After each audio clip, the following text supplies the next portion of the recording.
नमस्कार। स्वतंत्रता दिवस की हार्दिक शुभकामनाएं। मैं पंडित मितेश पांडे। आज एक ज्वलंत मुद्दे पर चर्चा करने का विचार मन में आया, धार्मिक स्वतंत्रता। वर्तमान में यह मुद्दा काफ़ी क्रियाशील है। हर व्यक्ति अपने अपने तरीके से इस पर बात कर रहा है और कई तरह की विचारधाराएं निकल कर आ रही है। धार्मिक स्वतंत्रता है क्या, इस पर कुछ हमारी नज़र से कुछ बातें हम करते हैं।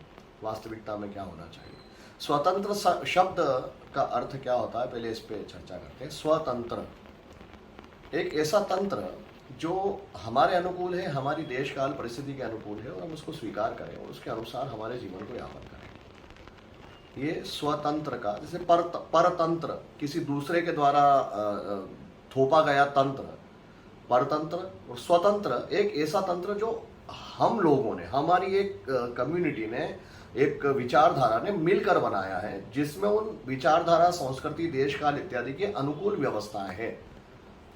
उसको ग्रहण कर लेना, उसके अनुसार व्यवस्थाएं लागू हो जाना, ये स्वतंत्र शब्द का एक भाव हो सकता है। वैसे ही धार्मिक स्वतंत्रता, स्वतंत्रता और निरंकुशता, ये दो अलग अलग व्यवस्थाएं हैं। इसको थोड़ा हमें समझना चाहिए। जैसे भारतीय संविधान हमें अनेक प्रकार के धर्म में से किसी एक धर्म को चुनकर उसको स्वतंत्र रूप से पालन करने की आज्ञा प्रदान करता है। भारत विविधताओं का देश है, अनेक सभ्यताएं यहाँ पर है।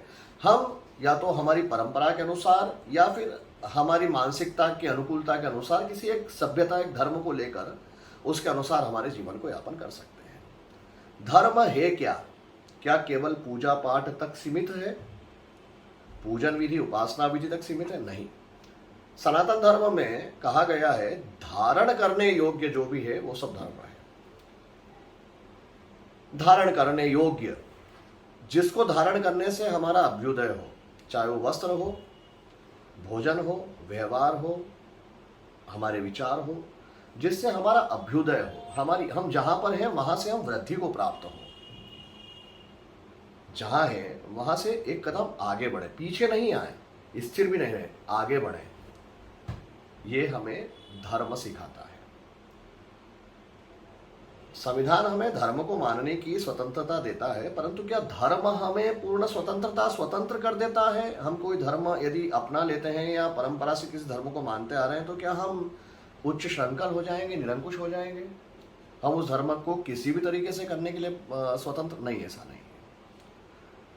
धार्मिक स्वतंत्रता, जब हम एक किसी धर्म को स्वीकार करते हैं तो मैंने जैसे बताया कि धर्म अभ्युदय का कार्य करता है, वर्तमान स्थिति से आगे बढ़ाने का, हमारे कल्याण का कार्य करता है, ठीक है ना।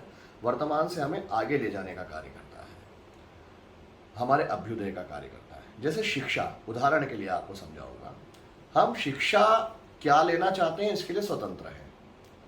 हम कॉमर्स, आर्ट, साइंस, मैथ्स, इसमें से कोई सा भी विषय हमारी अनुकूलता से, हमने जो लक्ष्य साधा है उसके अनुसार हम उसको ले सकते हैं। पर जब हमने कॉमर्स ले लिया है या मैथ्स ले लिया है या साइंस ले लिया है तो क्या हम स्वतंत्र हो गए? नहीं। फिर हमको उस विषय से संबंधित नियमों के ऊपर चलना पड़ेगा। जो उसके नियम है, जो उसके नियम आचार्य बताते हैं, उनका पालन हमको करना पड़ेगा, ठीक है ना।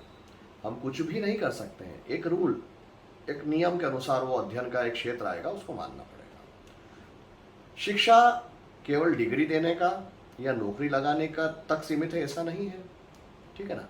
शिक्षित व्यक्ति अच्छा मनुष्य बने, संस्कारित बने, ये शिक्षा का मुख्य उद्देश्य होता है। उसी प्रकार से धर्म भी केवल उपासना, जैसे हमने पहले बोला, उपासना तक सीमित नहीं है। हमारे जीवन का प्रत्येक आचरण उस धर्म के अंतर्गत आ जाता है। यदि जिस भी धर्म, जिस व्यवस्था को हम स्वीकार करते हैं, उसमें जो नियम हमें बताए गए हैं, उन नियमों का पालन करना भी हमारा धर्म कहलाता है। कैसे वस्त्र पहनना है, कैसा खाना है, कैसा व्यवहार करना है, लोगों से आचरण कैसा करना है, किसी को मेरे कारण कष्ट न हो, इन बातों का ध्यान रखना है, ये सब चीज़ें धर्म के अंतर्गत आ जाती है। जैसे आजकल एक उदाहरण के लिए एक नियम चल रहा है कि हम कैसे भी वस्त्र पहनकर मंदिर में जाएं। भगवान मन देखते हैं, ठीक है। उदाहरण के लिए भगवान मन देखते हैं, भगवान वस्त्र नहीं देखते, ठीक है। भगवान मन देखते हैं, वस्त्र देखते हैं या नहीं देखते, किसी और वीडियो में इस बारे में चर्चा करेंगे। भगवान केवल मन देखते हैं, ठीक है, आप ये इन लोगों का ही एक तर्क है कि भगवान मन देखते हैं। जब हम मंदिर में जाएंगे तो मंदिर किस लिए होता है? उपासना के लिए, हमारे मन को शुद्ध करने के लिए। भगवान से थोड़ा, इस संसार में इतनी सारी विकृतियां हैं कि हम हमारा मन नहीं लगा पाते, इसलिए मंदिर में जाकर हम भगवान के सामने थोड़ा सा अपने आप का मन का जो दुख है या जो भी हमारी निवेदन है वो रखना चाहते हैं। जब हम भगवान के मंदिर में जाते हैं तो आपने कहा कि भगवान मन देखते हैं, ठीक है, पर जो आसपास अन्य लोग हैं वो तो मन भी देखते हैं और कहीं ना कहीं हमें भी देखते हैं। अब जब वो इस संसार की विकृतियों से दूर होकर मंदिर में भगवान में मन लगाने के लिए गए हैं और वे हमें देखेंगे, और हमने मान लीजिए कोई विकृत वस्त्र पहन रखे हैं और वो व्यक्ति हमें देखेगा, तो क्या उसका मन शुद्ध रह पाएगा? आप समझिएगा, कहीं ना कहीं हमारी विकृति देखकर उसके मन में भी या तो काम उत्पन्न होगा, या क्रोध उत्पन्न होगा, या लोभ उत्पन्न होगा, कुछ न कुछ तो विकृति उसके मन में आ जाएगी। यदि हम विकृत वस्त्र पहनकर, कुछ ऐसे वस्त्र पहनकर गए हैं जो कहीं न कहीं धार्मिक मान्यताओं से भिन्न हो जाते हैं, तो उसके मन में वो विकृति उत्पन्न होगी। अब जो भगवान के सामने जाएगा, तो जैसे हम लोगों ने कहा कि भगवान मन देखते हैं, तो भगवान उसका मन भी देखेंगे, और जब भगवान उसका मन देखेंगे तो उसके मन में तो उसको विकृति दिखेगी, काम दिखेगा, क्रोध दिखेगा या लोभ दिखेगा। आपका मन तो चलिए शुद्ध दिखा, पर उसके मन में आपके वस्त्र के कारण जो विकृति हुई, भगवान उसको देखेंगे। भगवान विचार करेंगे कि इसके मन में विकृति आई कहाँ से। अब भगवान तो सर्वज्ञ है, ये तो हम सभी मानते हैं ना, सब कुछ जानते हैं। तो जब भगवान सर्वज्ञ है तो वे जान जाएंगे कि अमुक व्यक्ति ने ऐसे विकृत वस्त्र पहने थे, उसको देखने के कारण इसके मन में विकृति आ गई। उसका दोषी कौन होगा? भगवान केवल मन से भी तो ये बात हुई कि मन अशुद्ध हुआ, तो ये मन अशुद्ध क्यों हुआ, उसका दोष किसे? समझने वाली बात है, जिसने विकृत वस्त्र पहने हैं, कहीं ना कहीं वो दोषी हुआ नहीं हुआ, ठीक है। तो हमारी इस स्वतंत्रता की एक विकृत परिभाषा के कारण कहीं ना कहीं हमारे कारण दूसरे का मन विकृत हो गया। हमने हमारी धार्मिक स्वतंत्रता तो बता दी, पर उसके कारण कहीं ना कहीं दूसरा दूषित हो गया, दूसरा पीड़ित हो गया, दूसरे का मंदिर में जाना असफल हो गया। ये धार्मिक स्वतंत्रता नहीं, धार्मिक निरंकुशता है। हमारे कारण किसी दूसरे को कष्ट ना हो, इसके अंदर ये विषय भी आता है। हम हमारी व्यवस्था से कुछ खा रहे हैं और उससे किसी दूसरे को कष्ट हो रहा है, तो हमें कहीं ना कहीं उसको गुप्त कर लेना चाहिए।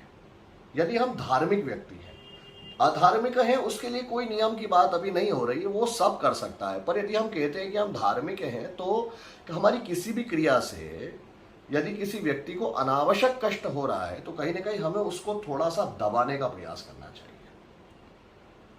बहुत सी विषय हैं ऐसी जिसमें चर्चा हो सकती है, पर वीडियो काफी लंबा हो सकता है। धार्मिक स्वतंत्रता नहीं, धर्म कभी स्वतंत्रता नहीं देता है, ये बात बिल्कुल स्पष्ट है। धर्म आपको जीवन का आनंद लेने के लिए पूरा बाध्य करेगा। आप आनंद ले सकते हैं, जीवन को खुलकर जी सकते हैं, हर चीज जो भौतिक व्यवस्था है वो सब कर सकते हैं, परंतु उस धर्म में, जिस भी धर्म को आप स्वीकार करते हैं, उस धर्म में बताए गए नियम के अनुसार काम, धर्म, अर्थ, सारी वस्तुएं आपके लिए है। ऐसा नहीं है कि आप सन्यासी बन जाएं या आप धन का भोग न करें या आप अच्छे वस्त्र पहने। सारी व्यवस्थाएं धार्मिक होने के बाद भी की जा सकती है, पर उस धर्म में बताए गए नियमों के अनुसार। यदि उस धर्म में बताए गए नियमों का पालन नहीं करते और आप केवल, जैसा अभी हमने एक उदाहरण दिया है, इस प्रकार से दिखावे की धार्मिकता करते हैं, तो आप धार्मिक स्वतंत्र नहीं, धार्मिक निरंकुश है। शब्दों का भाव, शब्द बदल रहे हैं, पर इसमें पूरी व्यवस्थाएं बदल रही है। तो निवेदन है, एक मन में विचार आया कि आज स्वतंत्रता की अमृत वेला पे कुछ धार्मिक स्वतंत्रता विषय पे कुछ बोला जाए। जैसा कुछ अच्छा लगा, जो ईश्वर ने, गुरु ने बुद्धि दी, उसके अनुसार आपके सामने कुछ बातें रखी हैं। अनेक प्रकार के मत है, आपका भी इसमें कुछ मत होगा, हो सकता है मेरे मत में कोई त्रुटि हो, आप अवश्य उसमें सुधार करने के लिए अपनी बात रख सकते हैं। पर ये भाव है, हमें धार्मिक स्वतंत्रता को समझना चाहिए। पुनः इस स्वतंत्रता दिवस की शुभकामनाएं। देश का संविधान हमें स्वतंत्रता देता है, सब कुछ करने की स्वतंत्रता देता है, परंतु हमें ध्यान रखना चाहिए कि इस संविधान के कुछ नियम भी हैं।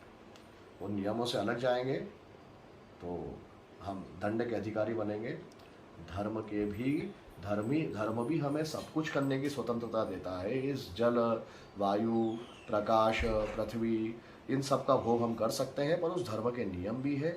यदि हम नियमों का पालन नहीं करेंगे तो हम दंड के अधिकारी बनेंगे। बहुत बहुत धन्यवाद। जय गजानन, जय महाकाल।